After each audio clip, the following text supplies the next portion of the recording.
पूरा सुनना। कहानी अच्छी लगे तो फॉलो करें। हिंदी स्टोरी। दिल किस्मत वालों को मिलता है सच्चा प्यार। नमन न्यूयॉर्क अपने बिजनेस मीटिंग के लिए गया था और अब वहाँ का सारा काम खत्म करके आज इंडिया लौटा था। नमन मुंबई एयरपोर्ट पर इंतजार कर रहा था अपने ड्राइवर का, क्योंकि उसके ड्राइवर ने बोला था कि वो एयरपोर्ट पिक करने के लिए आने वाला है। काफी टाइम हो गया था लेकिन वो नहीं आया और ना ही उसका कॉल लग रहा था। कुछ देर बाद नमन का फोन भी स्विच ऑफ हो गया क्योंकि चार्ज नहीं था।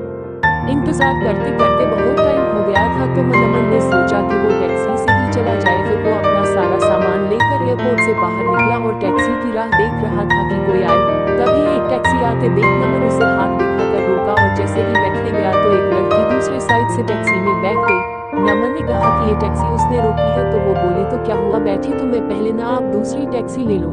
नमन फिर उससे कहा कि आपको किस तरफ जाना है। उसने कहा मैं कहीं भी जाऊँ, आपको उससे क्या मतलब। उसका ये सब सुन के नमन को थोड़ा गुस्सा आने लगा। एक तो मैं कब से इंतजार कर रहा हूँ, ड्राइवर नहीं आया मेरा और ये इधर मुझसे बहस कर रही है। फिर नमन भी टैक्सी में बैठ गया और बोला भैया चलो। वो लड़की ज्यादा कुछ नहीं बोली और आगे चल के उसका घर आ गया तो वो नमन से पहले ही उतर गई और नमन आगे निकाल गया टैक्सी में। फिर जब नमन को प्यास लगा तो वो पानी पीने के लिए पीछे वाले सीट से पानी की बोतल लेने गया तो देखा उधर एक छोटा सा हनपस था जिसमें एक पैन कार्ड, आधार कार्ड और एक छोटी सी डायरी थी। वो पस उस लड़की का था। नमन ने ड्राइवर को बोला कि देखो ये उस लड़की का पस इधर छूट गया है, तुम इससे पुलिस स्टेशन में जाके जमा कर देना। फिर वो ड्राइवर बोलने लगा कि नहीं साहब, मैं नहीं पढ़ना चाहता, ये पुलिस के चक्कर में वो 10 सवाल पूछते हैं, बार बार पुलिस स्टेशन बुलाते हैं। मैं बेहिरा एक ड्राइवर, दिन भर गाड़ी चला के कुछ पैसे कमाता हूँ, अगर पुलिस स्टेशन के ही चक्कर काटते रह गया तो खाऊंगा क्या। साहब ये काम आप ही कर दो, आप पुलिस स्टेशन जाके जमा कर देना। फिर नमन ने सोचा ठीक है, मैं जिम्मेदार नागरिक होने के कारण ये तो कर ही सकता हूँ। और फिर नमन का घर आ गया। नमन ड्राइवर को उसका भाड़ा देकर उतर गया। नमन के घर में नमन अलावा उसके मम्मी पापा रहते हैं। नमन उनसे मिला, उनका हाल चाल लिया और पूछा कि ड्राइवर आया क्यों नहीं एयरपोर्ट पर मुझे लेने। तो माँ ने बताया कि रास्ते में गाड़ी खराब हो गई तो उसने तुम्हें कॉल किया लेकिन तुम्हारा फोन ऑफ था, तो उसने घर पर कॉल करके बताया कि वो गाड़ी ठीक करवाने के लिए जा रहा है। नमन ने कहा ठीक है और अपने कमरे में चला गया आराम करने। जब नमन शाम को सोकर उठा तो अपना कमरा ठीक करने में जुट गया जो कि बहुत बिखरा हुआ था। तभी नमन को वो उस लड़की का पर्स दिखा जो उससे गाड़ी में मिला था। नमन ने उसे खोला तो उसमें डायरी था, उसे निकाल के देखा। उसमें कुछ फोन नंबर लिखे हुए थे, उसमें एक नाम था नीतू। नमन ने उस नंबर पर कॉल किया और उससे बोला कि मुझे एक पर्स मिला गाड़ी में जिसमें ये डायरी है, उसमें तुम्हारा नाम है और एक पैन कार्ड और आधार कार्ड भी है। उसने पूछा कि आधार कार्ड पर नाम क्या है। नमन आधार कार्ड पर देखा और बोला अनिशा। तो सामने से वो लड़की बोली हाँ ये मेरी दोस्त का पर्स है, वो मुझे बोली थी कि उसका पर्स कहीं खो गया है, मैं उसे बता देती हूँ और आपका नंबर भी दे देती हूँ, वो आपको कॉल कर लेगी। नमन ने कहा ठीक है। थोड़ी देर बाद एक नंबर से कॉल आता है। फोन उठाते ही सामने से एक लड़की बोलती है मेरा पर्स आपके पास है। नमन ने कहा आप कौन। तो वो बोली वही जिसका पर्स आपके पास है, जिसमें मेरा कुछ बहुत जरूरी सामान है। नमन ने कहा हाँ मेरे पास है, तुम उसे टैक्सी में भूल गई थी। वो बोली हाँ, कल आप मुझे दिल्ली कैफ में मिलकर उसे लौटा सकते हैं। मैंने कहा हाँ। वो थैंक यू बोलकर कॉल रख दी। अगले दिन नमन कैफे गया उसका पर्स लौटाने के लिए।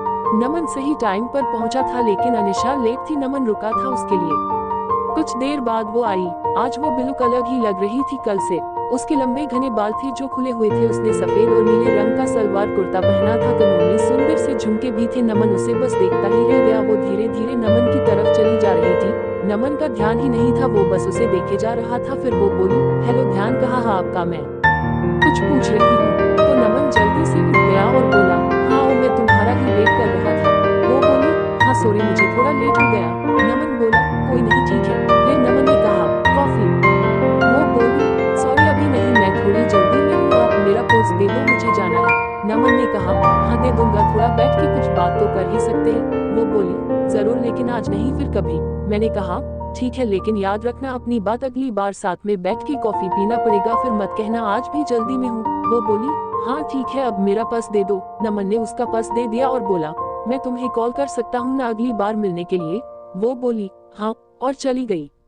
नमन कुछ देर वहाँ रुका और फिर ऑफिस चला गया। नमन पूरी रात अनिशा के बारे में ही सोचता रहा। नमन उसे भूल ही नहीं पा रहा था। नमन को उसकी एक एक बात याद आ रही थी।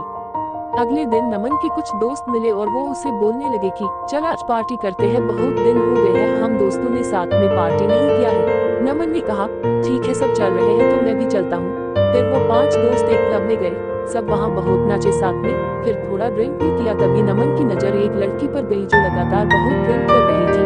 नमन ने ध्यान से देखा तो वो और कोई नहीं अनिशा थी। आज वो बहुत ही अलग लग रही थी। कहाँ उस दिन जब वो नमन से मिली थी तो सलवार कुर्ते में आई थी और आज वो शॉर्ट स्कर्ट और टॉप में है और ड्रिंक कर रही है। नमन तो बिल्कुल ही चौंक गया उसे देखकर। नमन उसके पास जा ही रहा था उससे बात करने के लिए कि तब तक उसके दोस्त उसका हाथ पकड़ा कर डांस करने के लिए लेकर गए। नमन की नजर अनिशा पर ही थी, लेकिन थोड़ी ही देर में वो वहाँ से कहीं चली गई। फिर नमन ने उसे क्लब में इधर उधर ढूंढा लेकिन वो नहीं मिली। घर जाकर नमन उसे कॉल किया, वो कॉल भी नहीं उठा रही थी। नमन उसे बहुत बार कॉल किया लेकिन उसने नमन का एक भी कॉल का जवाब नहीं दिया। अगले दिन फिर नमन उसी टाइम पर क्लब गया ताकि अगर वो आ जाए तो वो उधर ही उससे पूछ लेगा। नमन अंदर जाकर वेट कर रहा था लेकिन वो नहीं आई आज। फिर नमन ने उसे कॉल किया, इस बार उसने कॉल उठाया। कॉल उठाते ही नमन उससे पूछा कहाँ हो तुम? वो बोली क्यों, क्या हुआ? मैंने उससे बोला कि कल मैंने तुम्हें क्लब में देखा था, तुम हद से ज्यादा ड्रिंक कर रही थी, क्या हुआ है? तुम्हें कोई किसी बात का टेंशन है क्या? वो बोली नहीं और कॉल कट कर दी। नमन फिर उसे कॉल लगाया तो उसने कॉल नहीं उठाया। इस बार नमन वहाँ से घर चला गया। घर आकर उसने अनिशा को मैसेज किया कि अगर तुम्हें कोई किसी बात का टेंशन है तो मुझे बता सकती हो। उसका कोई रिप्लाई नहीं आया। 2-3 दिन हो चुके थे, अभी तक अनिशा ने कुछ नहीं कहा था। नमन फिर अनिशा को कॉल किया, उसने कॉल उठाया। नमन ने बड़े आराम से बोला कि तुमने कुछ रिप्लाई नहीं दिया मेरे मैसेज का। वो चुप ही थी। नमन ने फिर बोला ऐसे चुप नहीं रहो, कुछ बोलो, कुछ परेशानी हो तो बताओ, मैं तुम्हारी मदद कर सकता हूँ। फिर नमन ने कहा अच्छा चलो कल उसी कैफे में मिलो, तुम्हारा काफी बाकी है, एक मुझ पे